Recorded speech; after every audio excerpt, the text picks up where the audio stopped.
Hey dudes, this is Barbie Wilde, the female Cenobite from Hellbound Hellraiser 2, and you're listening to Tommy Throwback Kovac on Splat from the Past. Oh my god, I can't believe Tommy just farted. I'm gonna have to tear his soul apart. Hey dudes, welcome to Splat from the Past, the only 80s themed horror and sci-fi show where things can get totally radical.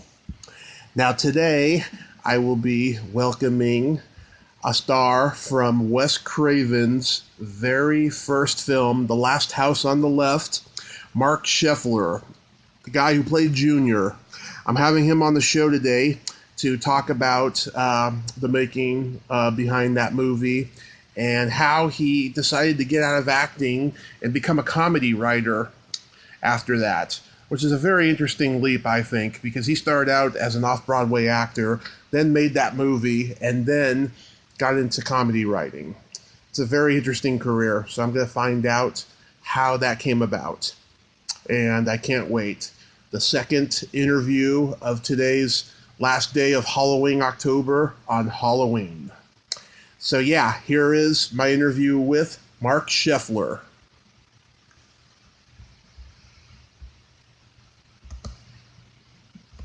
Hey, Marc. Hey, how are you? I'm great. How are you, sir? I'm fine. I'm in a deli in Calabasas, California. Just finished the meeting. Going to step out to eliminate the ambient noise. Nice. And here I am. Okay. Nice. Good. It's such an honor, sir. Thank you for taking the time on such short notice on Halloween. This is great. My pleasure. Anything I can do to help. So going back in time, did you gravitate toward acting and performing early on? Early on in my life or early on in my kind of adult life? Early on in my, yes. I ever since I was like a little kid, I've kind of always wanted to be up on the stage. I'll tell you an interesting story. When I was 8 years old, my father asked me what I wanted for my 8th birthday.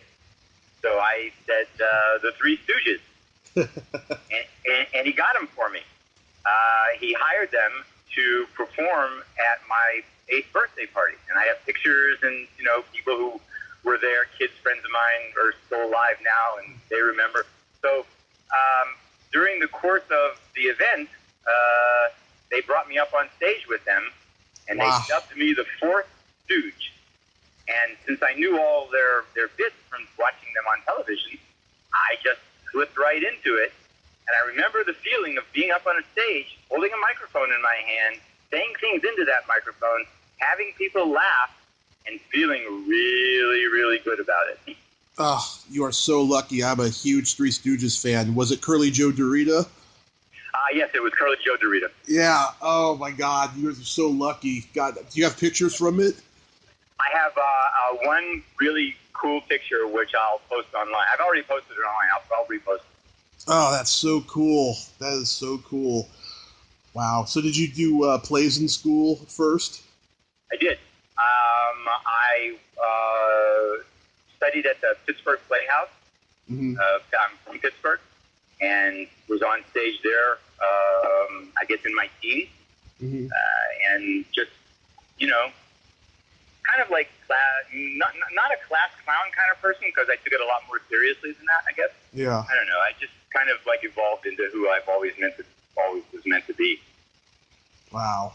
And I had a father who told me, anything I dream I can do. So, yeah, that's how it worked. You're originally from New York? Originally from Pittsburgh, then moved to New York. I Grew up see. in Pittsburgh, and then I moved to New York. I see. And I was reading that you were an off-Broadway actor on stage before. Every actor in New York is an off-Broadway actor. That means you're not working. Yeah, good way to put it. Was there any famous actors in your camp when you were there? Let's see. I think I bumped into Stallone back in those days, back in New York. Yeah. Perry King was, there. Henry Winkler was back in those days. Just the guys who were my age. I'm 70, so the guys who were kind of in that age range were all floating around New York City. So you started out with the Lords of Flatbush. Yeah, well, I didn't, wasn't really part of that group, but we would, kind of all see each other every now and then. Mm-hmm. So, it's a tight community with a lot of people. Did you study with a famous acting coach? No. No. I kind of studied at the Pittsburgh Playhouse, came to New York, was up in the Catskill Mountains, being as the stage manager of a nightclub of a major hotel. Met a comedian. You remember London Lee? Comedian London Lee, the rich kid comedian? London Lee. Doesn't sound familiar. You can look him up later. Anyway, he was a comedian who came from an extremely wealthy family, and that was his whole act, was based on, the poor little rich kid kind of thing. Mm-hmm. So it's like Donald Trump without being this big an asshole. So we became friends, and after I had been up at this hotel for about a year, he offered me a job as his road manager. Mm-hmm. I took the job, began writing jokes for him along the way. Then I became part of his act, and I worked for him for, I guess, about a year and a half, and it kind of culminated with 2 weeks at the Copacabana, where I was on stage at the Copacabana doing stand-up. And then I left him, and shortly after that, got Last House on the Left. Wow. So that's your foray into comedy was writing jokes for him?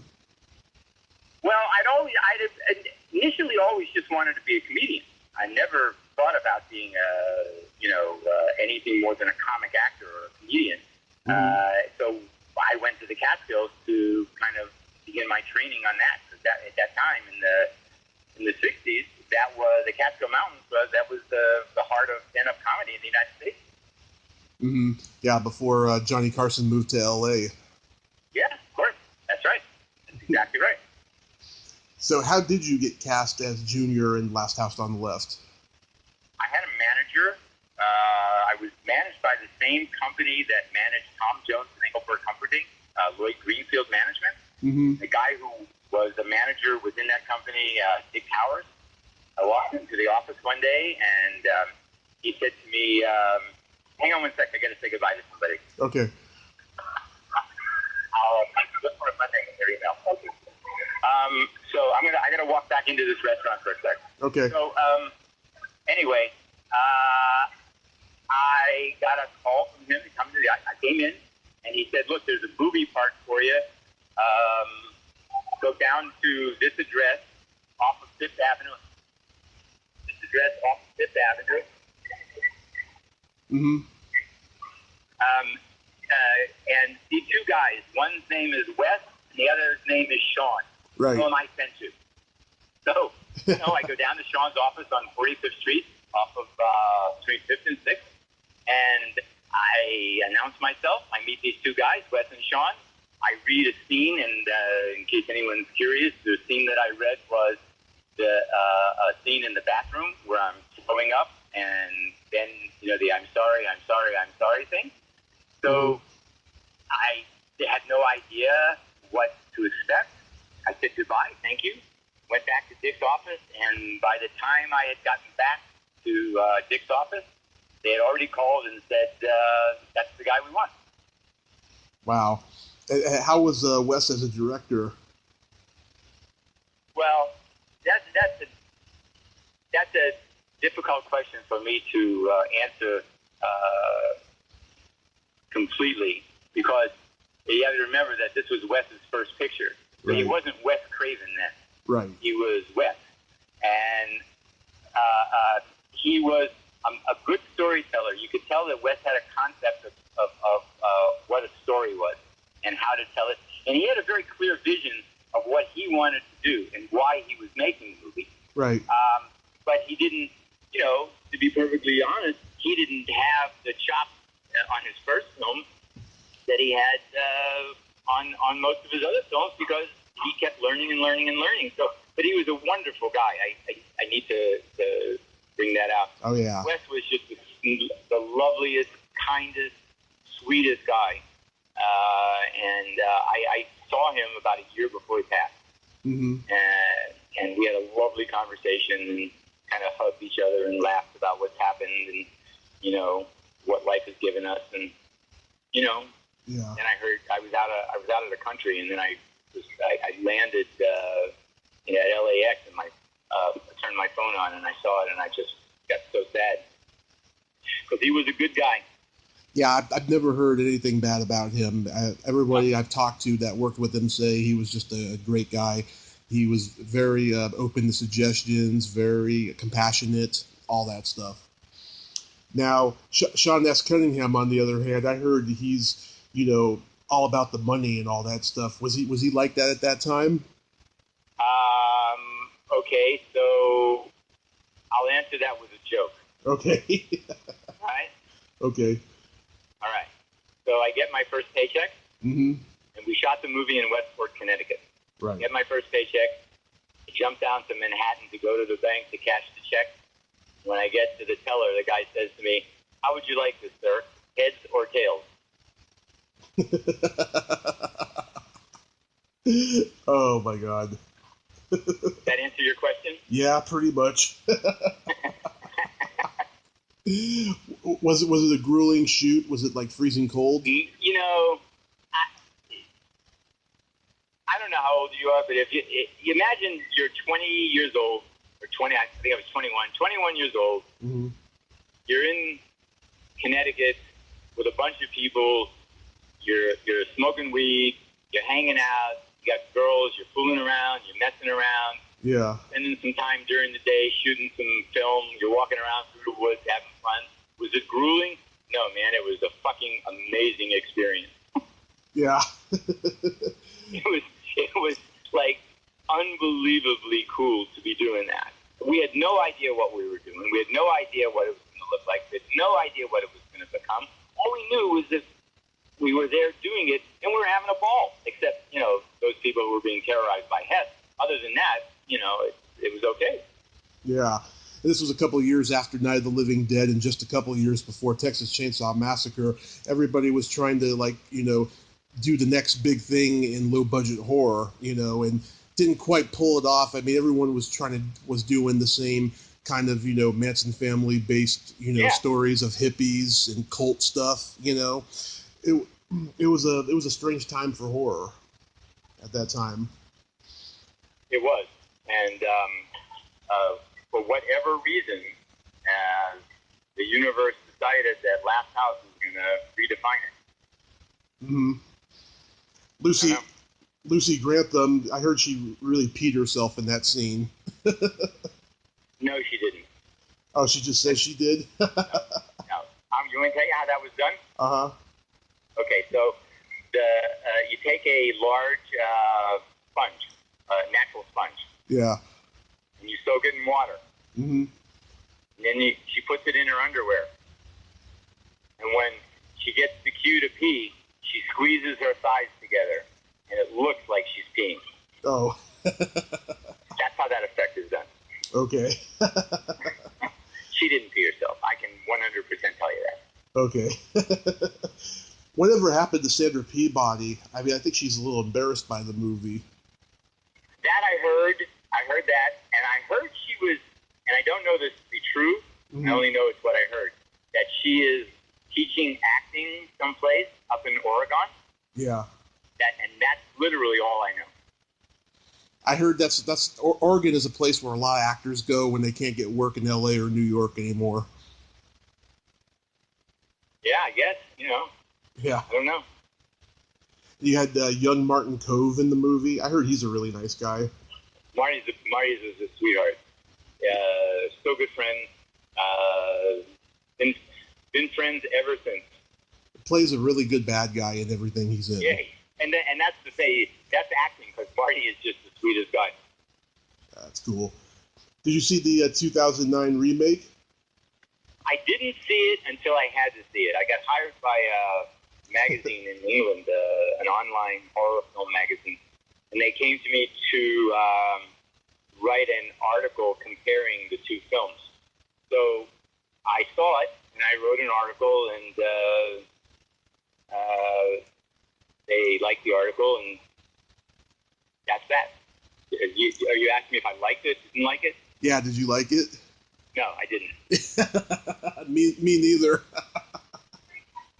I didn't. It did all the things wrong that we accidentally did right. Did you go to a screening for the original though? Pardon me? Did you go to a screening for the original? We all went to a screening. We were all there at the same time watching it. I think there was a Filmways place on the West End or something in the mid-60s or mid-50s. We went to a screening, and David and I and Freddie walked out of it, looked at each other, and said, no one's ever going to fucking see this. No one's ever going to come fucking see this. This is like the worst piece of shit I've ever seen. No one is ever going. And then it started slowly, right? It started drive-ins and some places that Hallmark was releasing it. Mm-hmm. And then Roger Ebert writes that review, and the very next day, we're the #1 picture in the country. Wow. Box office was great and everything. It was amazing. It was like we went from nowhere to somewhere, literally almost overnight, solely based on that Roger Ebert review. How was like the audience reaction? Were they all freaked out when they saw it? Oh yeah. People used to just shit in their pants, man. They'd never seen anything like that. Yeah, running out of the theater and stuff like that. Oh no, they just like people were stunned. Mm-hmm. So after people walked out. I had seen the gamut of everything. Yeah. I've seen people root for the bad guys. I've seen people walk out. I've heard people scream. What are you gonna do? Yeah, it's all subjective. Wait. I know, it's just fun. So did you decide after that movie that you just wanted to go into writing comedy and not act? What I decided after that was that I wanted to write. I wanted to be more of the process. I wanted to be more involved in the storytelling process, and the only way you get to that is to start writing. So I started, learning to write,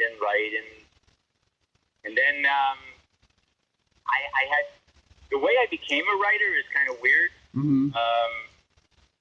I did when I did Last House. Mm-hmm. I was initiated into that whole celebrity kind of girls and celebrity thing, Yeah. And I went back to Pittsburgh to go to the premiere, and there were several girls from my high school graduating class who were much friendlier to me then than they were when I was in high school. And at that point, I realized that I had made a correct career decision. Mm-hmm. So I was in New York, and I was going around, and I was, guy in a movie, and I had girls aplenty, and then the movie went away. And so did the girls. Was it like... I said, I got to see it. So one night I'm at a party, mm-hmm. and I'm listening. I hear a guy talking to this really, really hot model-looking girl. Yeah. He's telling her about the script he's working on, and he's developing this character, and he's got this plot phrase. And I see this girl, and she's like hypnotized by this. So I thought to myself, I can do that. I can go to parties and tell girls I'm a writer. So I went out, I got a bunch of books on writing, screenwriting, and playwriting, and I read them, and I learned these buzzwords and everything. Mm-hmm. And I started. I go to parties, I tell girls I'm a writer, I'm working on a concept, I've got this, and it's working. It's just like being an actor in a movie, only I don't have to actually do anything. I can just talk, and it's getting the same results. So one night I'm at a party, and I'm doing this. I'm talking to some girl, and I feel a tap on my shoulder. And I turn around, and it's a guy, a commercial director I had done a commercial for. Mm-hmm. And he said, hey, listen, I heard what you were saying. I love that idea. I've got an office in L.A. When you get that script finished, I'd really love to read it. So I took him aside, and I said, it's all bullshit, man. There's no script. There's no anything. I just doing this to get girls. Mm-hmm. And he said, are you getting girls? I said, absolutely. He said, then you're an idiot. And I said, why? He said, because if you can get women to take your pants off by what you're telling them, you're not using that for its proper purpose. You need to actually be writing something. So I wrote a script, gave it to this guy, and he gave it to his agent in L.A., and it sold to one of the networks. And I ended up selling the first script I ever wrote, and that's what moved me to California. Wow, so you faked it to make it. I did. Wow. It's a totally different time now. I don't think anyone could get away with that today. I was... yeah, I don't know. I think, you know what? Mm-hmm. I think anyone who's determined to do something finds a way to do it. Yeah. You know? And whether it's the way I did it, because I've gone and done a lot of lectures and made appearances, especially at writing conferences, and I tell people, and I get asked the same question all the time, how do you break into the business as a writer or an actor or whatever? And I said, look, you can talk to 100 different people, and you'll get 100 different stories. Right. You just have to, you got to find your own way. Right. There's no one way into it. No, there's no one way. There's the only way that works is the way that you do it. I was reading one of your earliest IMDb writing credits, and I used to watch this on VHS when I was a kid. How Bugs Bunny Won the West. Yes. Yeah. Yes, that was one of the first writing jobs, legit writing jobs I got. I think it was in 1978. Mm-hmm. I think, that was one of the first major studio, major network writing jobs that I ever got. Wow, and that was during the time that Looney Tunes was having a resurgence on Saturday morning cartoons. Yeah. Because just like... CBS decided to do this special, and I had an agent who sent me to Warner Brothers to meet the people doing it. They liked me, and then bing, bang, boom. I'm on the ladder at Warner Brothers. Were you writing Denver Pyle's dialogue? I wrote all of Denver Pyle's dialogue. Nice. You I was there on the back lot at Warner Brothers when we shot it. Wow. And then you wrote an episode of The Love Boat. I did. Yeah, that's a great guest starring cast. Sonny Bono, Ronnie Blakely. I'm Facebook friends with her. Red Buttons, Juliet Prowse, Jessica Walter. Yeah. I wrote that, and then I've been I've been like one of these really lucky guys. I'm about to start a book about my life and career, and the title of the book is My Very Successful Mediocre Career. That's a good title. Yep. Yeah, I mean, you wrote for the Brady Brides, Who's the Boss? Brady Brides. Yeah, see, that's the thing. I never worked, except for Charles in Charge, which I guess was a technical hit because it was, did over 200 and some episodes. But yeah, I never really worked on any big hit shows, but I always worked. Yeah. And that's why I call it my very successful mediocre career. Yeah. Harry and the Hendersons. You even wrote. Harry and the Hendersons. You even wrote. There you go. Yeah, you even wrote a Happy Days reunion show. I wrote and co-produced the Happy Days reunion special. Wow. Did Henry Winkler remember you from those days in New York? Oh, of course. I actually just saw Henry a few months ago. I'm good friends. You know Mark Summers? You know who that is? I know who he is. Yeah. Yeah, he and I are like best friends. We've been like close friends for over 40 some years. So we have lunch as often as our schedules permit. So we were having lunch at Art's Deli in Studio City, and walked in, and there's Henry sitting there by himself. So we sat down and had lunch, and the three of us, because Mark and Henry are old friends, they've worked together before too. So I told you, it's a small community at times. Oh, that's cool. Yeah. People have been telling me for years that I should write for TV, but I think that I would just be devastated if, I wrote 50 jokes in a day, and I'm lucky if only one of them makes the final product. Yeah. I don't think you'd be so devastated when that paycheck comes in at the end of the week. Oh. Well, those are very undevastating paychecks. Well, I heard back then it was. Now they've kind of cut back, haven't they? I don't know. I don't work anymore. I'm retired. I just do my stand-up, and I don't dip my toes in those waters anymore. So where do you perform stand-up at? Some clubs around LA. I just Laugh Factory. Well, I was one of the I go back to the Comedy Store. Like, I started at the Comedy Store in 1976. I'm what's known as an original paid regular. Mm-hmm. Like, I started with David Letterman and Jay Leno and Robin Williams. Argus. Argus. Yeah, Argus and I are, like, very close friends. And if you want to see me doing my stand-up, Argus has a show he does online from the Comedy Store. Every Tuesday, they tape the show. So if you go onto YouTube and type in EL and then new word YID, mm-hmm. my appearance as my stand-up character on Argus' show will probably come up. But it's called The Comedy Store Tonight. Oh, yeah, I watched that. Yeah. I haven't seen your episode yet, but I've watched it. Yeah. Yeah, but you can, if you just search Elliot, 2 words, that should come up and you'll be able to find the episode. And if not, I can always think of it. Okay. Yeah, I watch it sometimes. And, yeah, you know a lot of comedians that I know, like Steve Pearl. Yeah.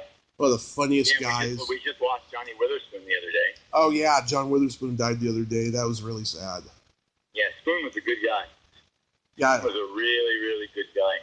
Yeah, I knew a lot of guys that I came up with in San Francisco who opened for him and stuff. They said he was a great guy. And you also know the Unknown Comic? Murray? Yeah. We were all, I know, anybody who was at the store or the Improv and in that time period, hang on, we listen. Mm-hmm. Anybody who was, are you there? Yeah. You need to be anyone who was around at that time, probably I know, because we were all, we'd play softball and hang out. It wasn't, it was very fraternal in a sense, and I don't mean that strictly with men. There were plenty of women around, but right. we were a group of people who always interacted with each other. Did you know Lois Bromfield? Yes, I did. Yeah, she's a good friend of mine. She's been on the podcast a couple times. She just wrote a book that should be out next year about her comedy days and stuff. Yeah, those were some magical times, I got to tell you. I mean, any given night you could see Robin, Letterman, Leno, all on the same show, all just going up on stage. Yeah, then Sam Kinison, Andrew Dice Clay. Well, they came after me. I was gone. I was when those guys and that group of comedians hit the store. I was writing and producing shows. I was kind of out of stand-up for a while. Did you ever write with Bruce Baum's cousin? Who, Ken Essen? Yes. I knew Ken, but I never wrote with him. Oh, okay. But Bruce and I are good friends. Were you gone by the time of the strike? Oh, no. I was part of the strike. Mm-hmm. You were on the comedian side? Yes. Mm-hmm. Yeah, as a matter of fact, one of the other guys who was part of it, Greg Hilbers, who's a comedian, yeah, had a list of the names of all of our names and phone numbers back then. I saw the list. he posted it online, and I said, "You got to send me a copy. I want to frame that." Yeah, I saw the list. Yeah. There was guys on there I didn't even know were comedians, like Tom Sharp. Oh yeah, Tom. Yeah. Whatever happened to him? Is he still around?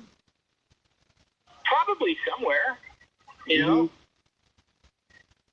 I would think.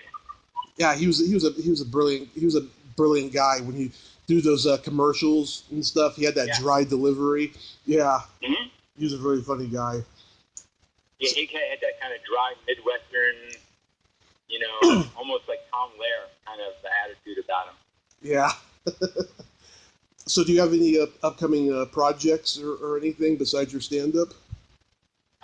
Let's see. Well,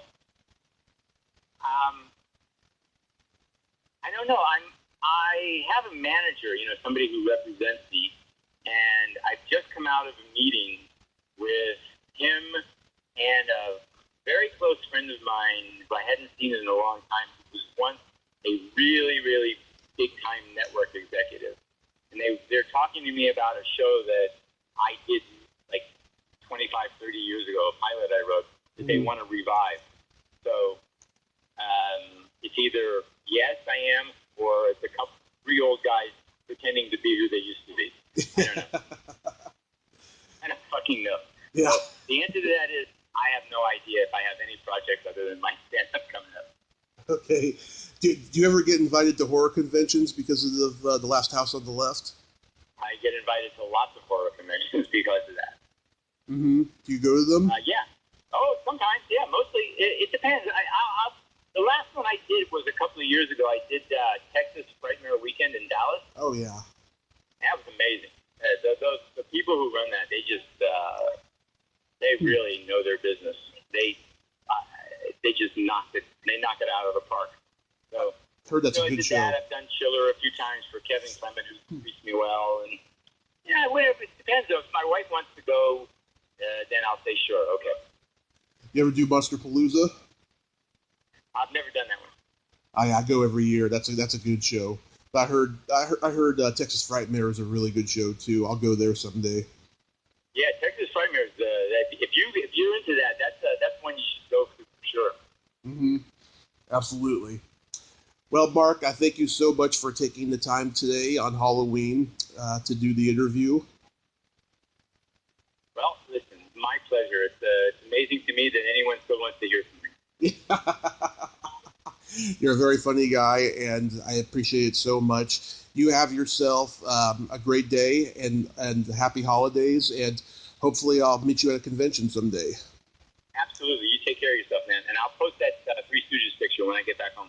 Great. Thanks, Mark. No worries. Okay. Bye-bye. Bye-bye. Well, there you have it. Marc Sheffler. Ain't he a cool dude? Thank you so much, Mark. Very funny, interesting guy with anecdotes about show business. If you like this video, everyone, please subscribe to my YouTube channel. Add me as a friend on Facebook. Join my Tommy Kovac comedian page on Facebook. Follow me on Twitter and Instagram and all that fun stuff. Well, that's all the time we have this week on Splat from the Past. Until next time, this is Tommy Throwback Kovac saying, there's no shame in living in the past because the present sucks. Later, dudes.